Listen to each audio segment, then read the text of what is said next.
Hey SHPE Familia, Brianne Martin here, Senior Manager of Membership Relations for SHPE, and today's Espresso Shot is specifically for the professionals.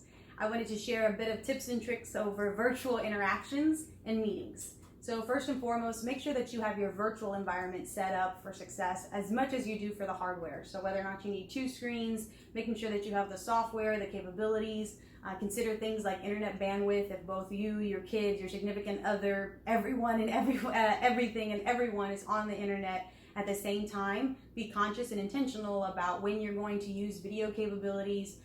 Maybe designate time for when you're going to take breaks to be able to watch Netflix, or for your kids to do their online learning. Whatever that looks like, make sure that you're on the schedule and cadence to be able to make sure that you have the best virtual environment set up for your workspace. Secondly, make sure that you're really taking a conscious effort on how you're taking notes, how you're collaborating with, again, your bosses, cross-departmental conversations, or even your direct reports. Sometimes even simply sharing your screen as you're taking notes, showing someone's name next to their idea really gives them that sense of being heard, seen, and acknowledged for their contribution. So that's another tip along the same side of setting up that virtual workspace as a much more collaborative effort. Thirdly, making sure that you're communicating authentically, screen to screen. This is where emotional intelligence is going to be huge, in making sure that you guys are coming from a place of being more slow paced and keeping your cool, giving more grace, understanding, and patience. We all have a new normal. Again, we usually have our significant other next to us working, or the kids running around in the background. So giving that time and space, checking in with your people a little bit more on a personal level will really be able to help as well. And then last but not least, the importance of the webcam.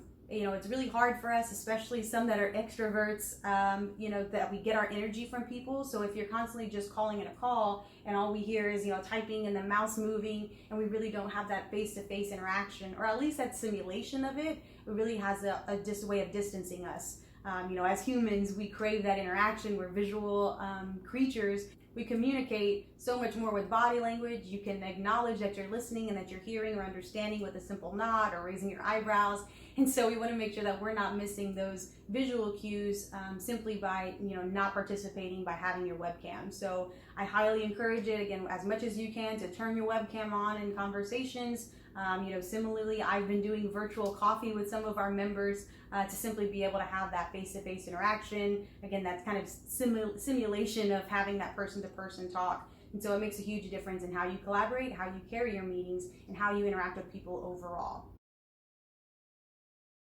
As Senior Manager of the Membership Relations, my job is to be the primary liaison between members, chapters, and regions. So as chapter leaders, there's a lot of questions, operations. I give the opportunity to do audits, to walk through, to give mentorship, coaching, and that consulting chance to see how they're running things, give advice, be the cross collaborators between different chapters that are doing different things, best practices, and how we can move forward as an entire organization collectively, as well as setting up processes, procedures, to making sure that we're streamlining and being more efficient and effective of how we're getting out programs or membership benefits to our members, so that it's an overall better experience for our members. And last but not least, it's my opportunity to really help and find new ways to get SHPE out there, to let the new markets, the members that have either not renewed, or the people that have never heard of SHPE before. Our number one goal is to make sure that SHPE is no longer the best kept secret, and I'm really working hard to making sure that we do that all together. Have a good one.